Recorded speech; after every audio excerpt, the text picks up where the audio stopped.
Kraft presents The Great Gildersleeve.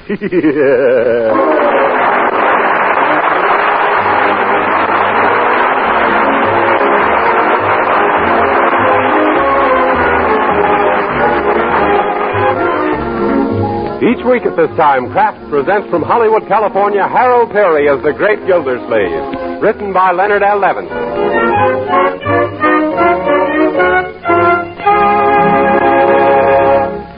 We'll hear from The Great Gildersleeve in just a moment. But first, we might say that one good thing at least has come out of the world crisis, and that is that we Americans have learned that the right kind of food, and plenty of it, is vitally essential to national health and morale. And realizing this, we Americans can become the strongest nation on earth. That's why you homemakers should know about delicious Parquet margarine, made by Kraft. Because Parquet margarine is an economical source of nourishment and energy your whole family needs. Yes, Parquet margarine is a highly nutritious food, one of the best energy foods you can serve. And equally important is the fact that every pound of Parquet contains 9,000 units of vitamin A. What's more, your whole family will like Parquet margarine's delicate, appetizing flavor. Yes, delicious Parquet margarine makes everything taste better, whether you serve it at the table or use it for baking or pan frying. So try this nourishing, economical food. Buy a pound or two of grand-tasting Parquet margarine tomorrow. Just ask your dealer for Parquet, P-A-R-K-A-Y.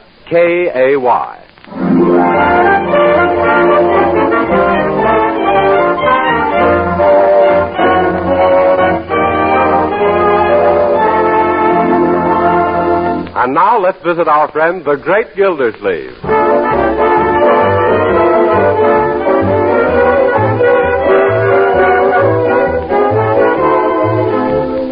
Hello. Where is everybody? Oh, there you are, Marjorie. Oh, hello, Uncle Throckmorton. Did you bring the things I wanted for dinner? Yes. Here's the flowers, the after-dinner mints, and the candles for the cake. I hope this wasn't too much trouble. Not at all, my dear. The market was so crowded I just drifted with the tide. That's how I happened to get this quart of clams. Yeah. How many of these candles do you think we should put on Judge Hooker's birthday cake, Uncle? Well, I don't know. How many cakes did Birdie bake? Oh, now, Uncle, I don't think it'd be polite to put on more than 30. Well, if that's all the candles you're going to use, you better burn them at both ends, then. I don't think he's that old. No? Say, he's got a Lincoln penny that he got from Lincoln.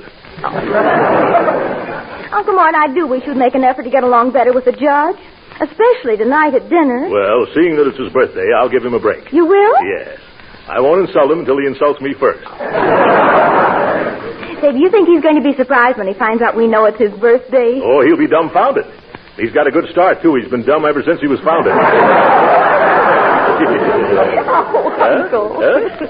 Now, Judge Hooker's really awfully sweet. Well, it doesn't show on his face, then. Why, George, if I had a puss that sour, I'd take it out and drown it.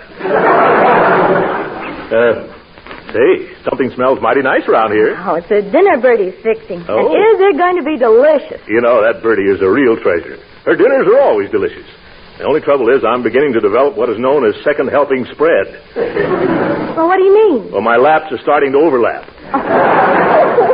I don't talk that way, Uncle Mort. Huh? You're just the right weight for a man of your, weight. Yeah. Well, maybe so. Everything's expanding these days. Oh, by the way, Oliver Honeywell's coming to dinner, too. What? Oliver again? Seems that every time we sit down to eat, there's that overgrown St. Bernard puppy yapping around the table. Well, his family's out of town, and Oliver doesn't like restaurants. Of course not. They charge for meals. You know, I don't like to appear inhospitable, Marjorie, but I'm beginning to get bored with Oliver as a boarder. Well, his family will be back by Thanksgiving. Say, by the way, when is Thanksgiving? Anytime Oliver's family comes back. Another thing, Marjorie, can't you persuade him to get a haircut? Oh, well, he says the barber shops frighten him. Huh? He cuts his own hair when it gets long enough for him to reach. Well, somebody should drop a hint that it's time for the fall harvest. Or else buy him a paper of booby pins. Uncle, you mean bobby pins. You heard me, Marjorie. Now, let me see. Have we forgotten anything? Oh, I don't think so. Let me see now. Dinner, presents. Yeah. Oh, I ordered a cute singing telegram delivered at 10 p.m. Oh. Say, what time what time did you tell the judge to be here? Well, I said that, Oh, my goodness. Where's my hat? Right in your hand. What's wrong? I forgot to invite somebody. Who? Judge Hooker.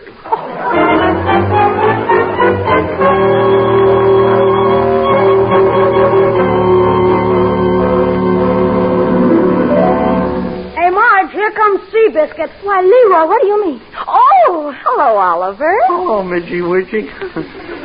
Gee, you look lovely this evening. How do I look? Gee, you look lovely, too, Oliver. Hello, Meatball. Hi, Oliver. How's all your allergics tonight? Leroy, now be more polite. You mustn't make fun of me. Here's Judge Hooker, Marjorie. Oh, hello. Hi. Dinner will be ready very soon now, Judge. Really, Marjorie, you folks shouldn't have gone to all this trouble. No trouble at all, Judge Hooker. We had to eat anyway. By the way, Judge, do you know Oliver Honeywell? You mean that anemic young calf that hangs around Marjorie? I've heard about him, but I've never seen him. Well, take a good look. This is him right here. Oh, what? Oh, say, don't mind me. I'm always kidding, Oliver. That's the trouble. Everybody's always kidding Oliver. No. My boy, you mustn't get bitter. Say, why is your ear all bandaged up? Huh? Oh, I did this afternoon when I was giving myself a haircut. You mean to say you cut your own hair? Yeah, I do it with mirrors. But what happened this afternoon? Did the bowl slip? No, I was using manicure scissors. I guess I didn't allow for the curve. Well, your hair looks very pretty with the scalloped edges. Oh, excuse me. Sure. Come in. I'm from the telegraph company. Oh, for goodness sakes, you're too early, boy. Later. Yeah, but I got a message. Come back at 10 o'clock now. Beat it before you spoil everything. Yeah, but... Wrong address, folks. Say, Aunt, can I give it to him now? What? Oh, the present for the judge? Why, sure. Let's all give him his present now. Happy birthday, Judge Hooker. For me? Now, I wonder what's inside. Listen to him. You'd think he was a sweet 16 instead of a sour 60. Go on, unwrap him, Judge. All right, I will. Thank you. Oh, he's opening yours first, sis. Yeah. I hope you like it, Judge. I'm sure I will. Well, what do you think? A necktie. What? Just what I need. Thank you, Marjorie.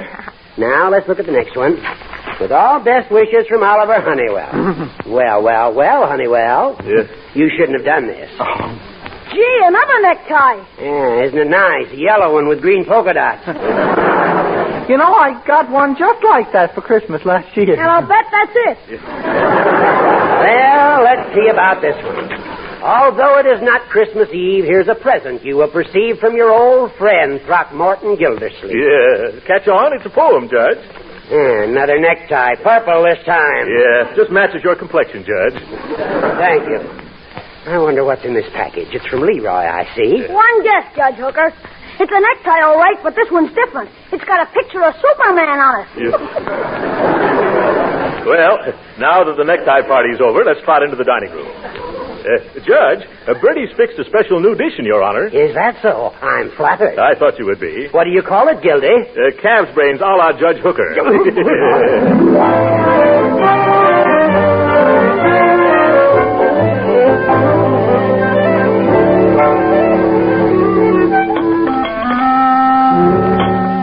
No, thanks. No more. My, that certainly was a delicious cake, and beautiful, too. Yes. With all those candles lit up, we had enough heat to bake another cake. Have your fun, Gildersleeve. I'm so full of wonderful food, I don't mind. Oh, that was a marvelous meal. I wish I had a cook like your Birdie. Well, what happened to your cook, Judge? I let her go when I found out after fixing dinner for me, she'd go out and have her dinner in a restaurant. Oh, excuse me. I wonder who that can be. Yes? I'm from the telegraph company. Not now, I said. Come back at 10 o'clock. Yeah, but I got a date at 10 o'clock. Break it. What was it, Gildy, old man? Nothing at all, Judgy. Just a boy out looking for the wrong house. Say, if you don't mind, I'm going into the kitchen and thank Birdie for that wonderful dinner. Oh, well, don't overpraise her, Judge. I won't. Remember, too many compliments spoil the cook. That's true. Something I can do for you, Your Honor? No, Birdie, I just wanted to tell you that dinner you just served was an Epicurean collation. Is that considered good? I didn't think it was good. I thought it was a gastronomic achievement. Oh, you didn't like it. I did, too. And I consider myself a pretty good judge. And so do I, and I'll be glad to vote for you. When's the election? Next spring. No, I mean judge of cooking. Wish you were working for me, Birdie. That Gildersleeve is a mighty lucky dog, but he doesn't really appreciate you. He don't? But look at the way he makes you wash those dishes, getting your hands all chapped and red. Well, man, them's rubber gloves. Well, the least he could do is to buy you a nice electrical dishwashing machine. I've got one in my kitchen. Say, you'd have a lot of fun operating it. Well, I don't know. I may be old-fashioned, but I prefer to dunk the dishes in water instead of electrocuting them. Great sense of humor you have there, Birdie. By the way, did I ever tell you about the fine big maid's room in my house? No, sir. Is it pretty? Is it? It's got everything but Rochester. Certainly sounds like the elephant's earrings to me. Yes, and of course, I'm not home more than 3-4 nights a week, so that means my cook has plenty of days off and very little to do. What do you think, Birdie? Well, I think you're going to make some gal a wonderful employer. Well, you don't understand. I want you as my cook. Me? But I've already got a position. But think what it would mean to your social position among your friends if you were to cook for Horace Hooker.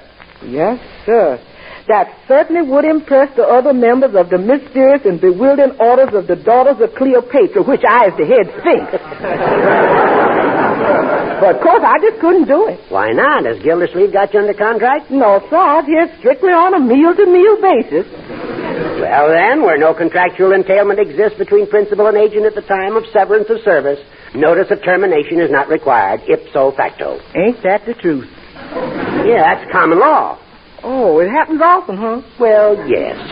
Say, after you've left Gildersleeve and come to work for me, you wish that you had left old Stupid over... Oh, stupid over what? Well, that is, I was saying to Birdie that it must be hard working all stupid over a hot stove. Oh, yeah. I see. Well, come on back in the living room. The kids want to play pin the tail on the donkey, and you're going to be the Democrat.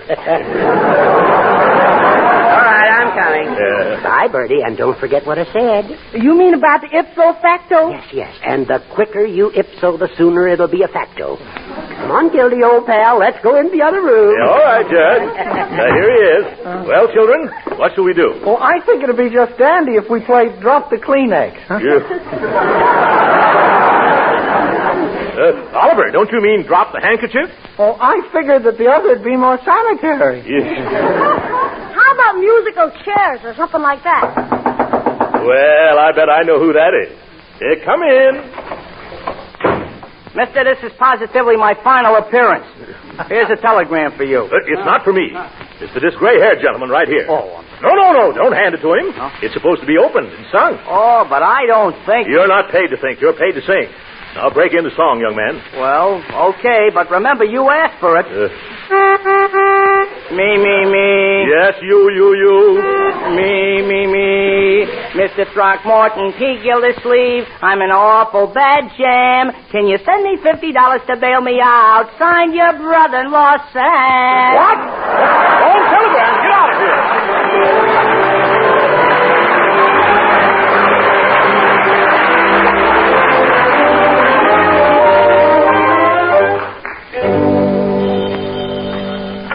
Gildersleeve residence. Good morning, Birdie. This is Judge Hooker.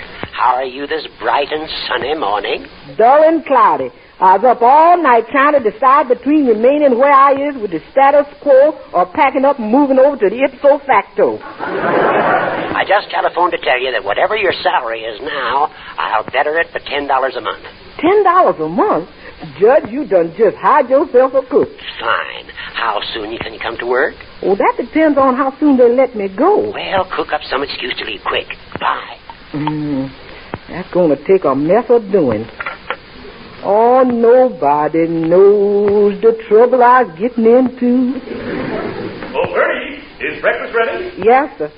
Good morning, Birdie. You better set another place, Birdie. Oliver invited himself over for breakfast again. More people to feed. Just working myself to a shadow. Now, Birdie, can I help it if that biological blunder... come right in, Oliver. Thanks. Morning, Bert. Oh, prunes again, huh? Don't you like the way I fix breakfast? Of course he does. Oliver, never wrinkle up your nose at a prune. Morning, everybody. You too, Oliver. Say, what is this? Prunes again? Now, if you don't like it... Yes. Leroy, sit down and pass the toast. Yes, sir. Thank you. Yeah. Where's Marjorie? Isn't she... Oh, darn this toast. Oh, what's wrong with that toast? It just went down the wrong way. Oh, you don't like it. And after I worked my fingers to the bone, straighten it off for you. But all I said was wrong way. Oh, now I'm doing things the wrong way. Teaching me my business. I'm tired of not being appreciated around here. I was resigning. There's other people who like my cookery. Well, Birdie seems to be a little twittery this morning. Gee, she never acted this way before. You think she means that about resigning? Say, I better find out what's wrong. And now, Birdie, I don't understand what... Birdie, where are you? Oh, Birdie! Oh, Birdie! Oh, Birdie! Oh, Birdie! Oh, my goodness, Birdie has flown the coop.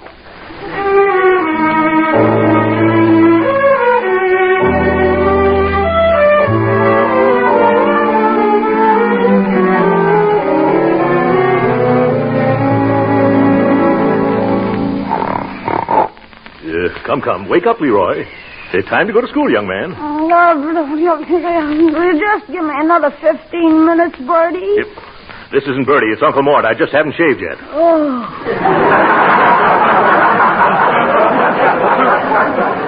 Hi, Unc. Where's Birdie? Oh, yeah. Yeah. Wake up, young man. Look at the clock. Do you want to be tardy? It's okay with me. Come on, Leroy. Wake up. Oliver's fixing some nice hot mush for breakfast. Lord, just let me sleep 10 minutes more. I can't, Leroy. By George, I'm going to pull the covers off you. Oh, no, don't do that. I'll get up. Yeah. Say, where's Marjorie? She's downtown interviewing cooks at employment agencies. Help me quick. Oh, Oliver's in trouble in the kitchen. Get up, Leroy. Coming, Oliver. Yes. Now, what's the trouble? What's the mush I'm fixing for breakfast? It keeps overflowing. I filled 4 pots already. Now I need another one. Oh. Well, here's a double boiler, Oliver. Now keep stirring or it'll start burning. Gee whiz, I never knew mush multiplied like this. Just seems to go on and on and on. It's a morning cereal, isn't it? Oh, jumping jelly beans. What is it now? Oh, good morning, mailman. Oh, good morning, Mr. Gildersleeve. I've got a postage due letter here. It's 3 cents, please. Surely. 3 cents. Here you are. Oh, thank you. Say, this letter is for Birdie Lee Coggins. She doesn't work here anymore. Oh, yes, that's your cook. Say, I've got a change of address for her. Better give me that letter back. Certainly. Oh, by the way, what is her new address, if it isn't violating any professional secret? Oh, it's 2100 Burnside. 2100 Burnside. Thank you very much. 21. That address sounds familiar to me. Where have I heard it before? 2100 Burnside. Why, of course.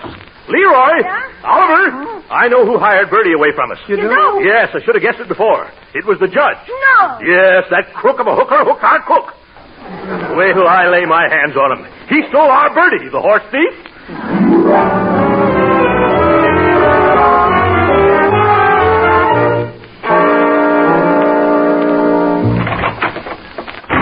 At last, hooker, I finally tracked you down. What do you mean, track me down? I'm always in my chambers this time of day. What do you want with me? Why, you oily worm, you got our Birdie. We want her back. Nothing doing. Now get out. Oh, that does it.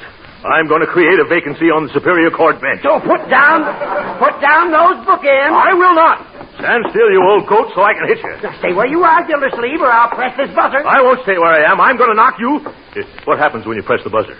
My bailiff will come in and drag you down to jail. Yeah, it's a frame-up. That's what it is. First you steal my cook, then you upset our whole household, and now you're going to railroad me to the caboose. So the big balloon's losing all its hot air. Your threats didn't work, Gildersleeve. You're a beaten man. You don't have to rub it in, you judicial Judas. I know when I'm licked.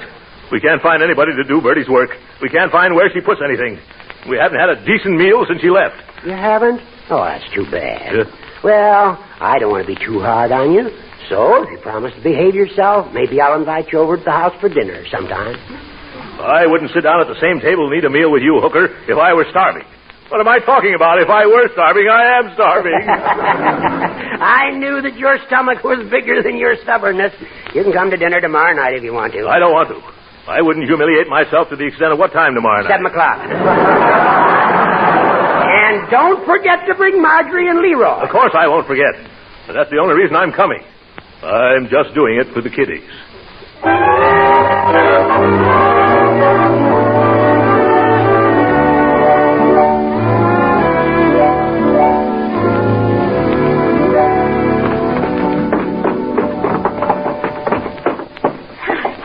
Now, remember, Uncle Mort, if this scheme is to work, you've got to keep a tight control over your temper. Who, me? I never lose my temper. And Leroy, now, don't overdo the business of being sassy. Oh, don't worry, sis. I'm a born actor.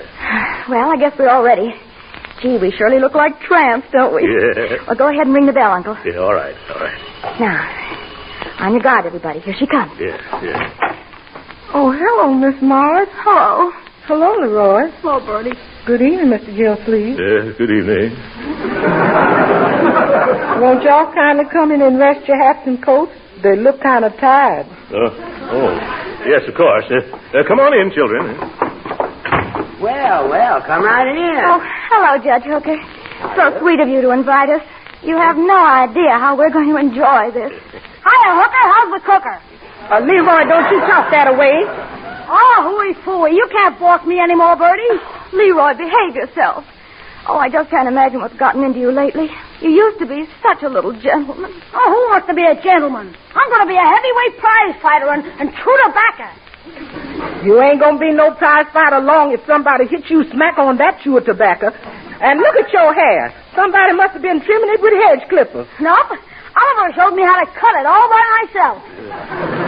You never did these diddles when I was there. Why? Birdie, isn't dinner ready? Yes, sir. Well, when you needed a haircut... Then serve the first course, please. It's sitting on the table. Oh, shall we go in now? Yes, sir. Come on, Leroy. Come on, Marjorie. I'm starved to death. Yes. Well, how do you think everything looks? Oh, just splendid.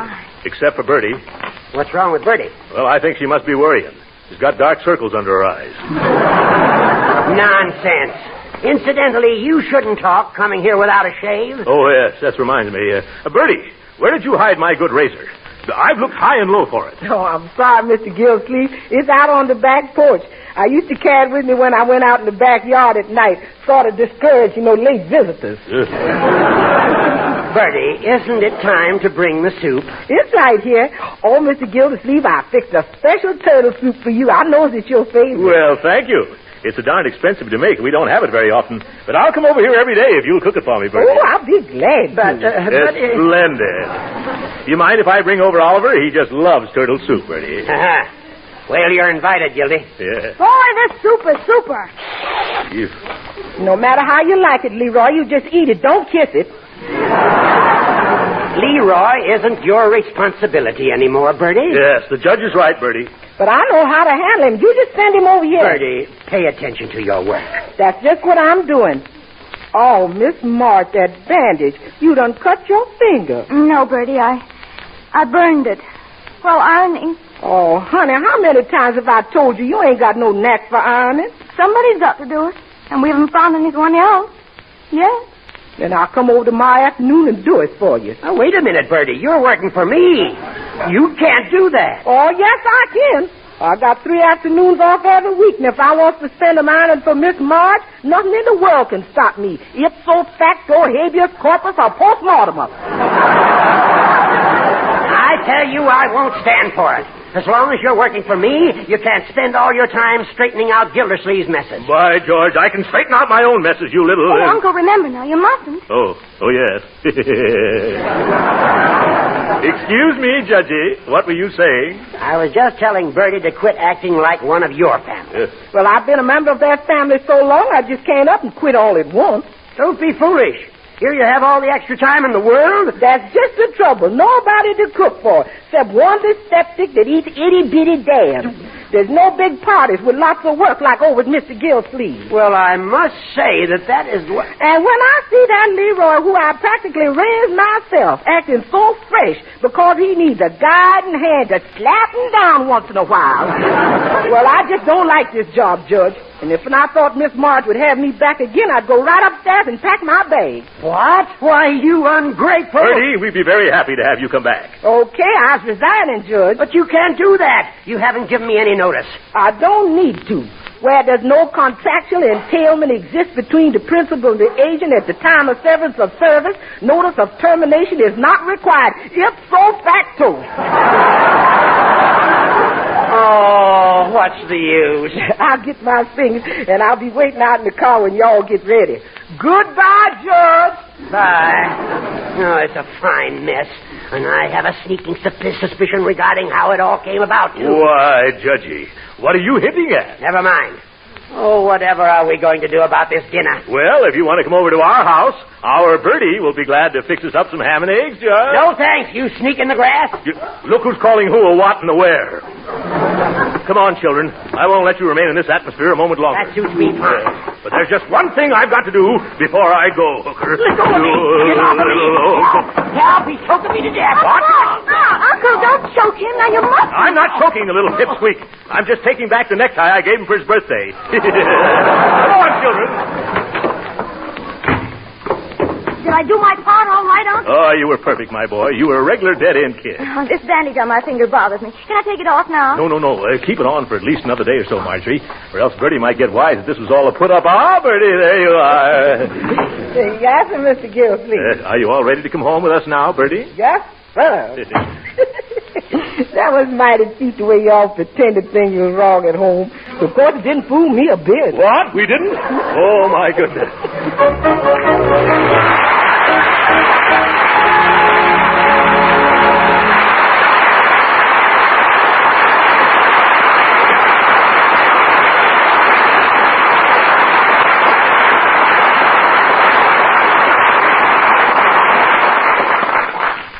The Great Gildersleeve will be with us again in a few minutes. But right now, do you grown-ups listening and remember the good old cookie jar? Yes, and what a treat it was to come home after school and fill up on those wonderful cookies Mother used to make. Well, the cookie jar is an American institution. Every family with youngsters certainly ought to have one. And for making better-tasting cookies to put in the jar, let me tell you about Parquet margarine, made by Kraft.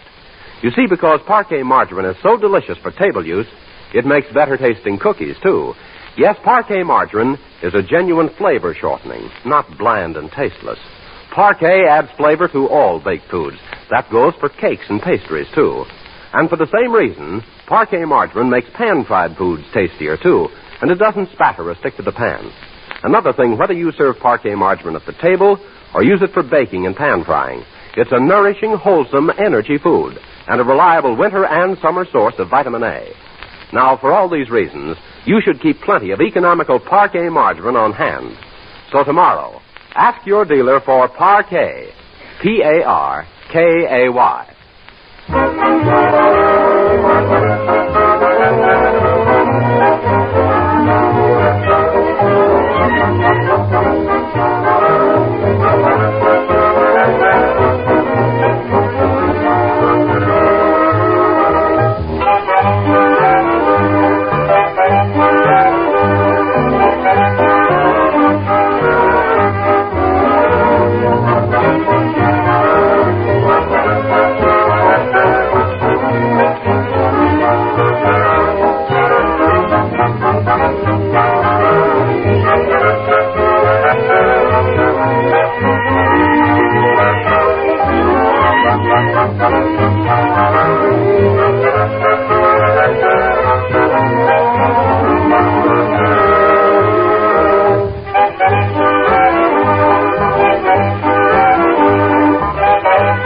It sure is good to be back in my own kitchen again. Well, we're glad to have you back, Birdie. Well, there's one thing that sure was a surprise. Well, what's that? I expected to find a sink piled high with dirty dishes and ain't a single one. No, we've been using paper plates. Yeah, we broke all the dishes. Yes. Good night.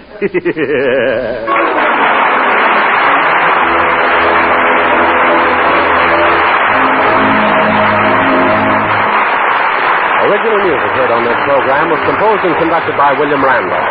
This is Jim Bannon speaking for the Kraft Cheese Company and inviting you to be with us again next week at this same time for the further adventures of the Great Gildersleeve. And reminding you that America's first line of defense is you and your support. So invest to the best of your ability in defense savings bonds. Good night. This is the National Broadcasting Company.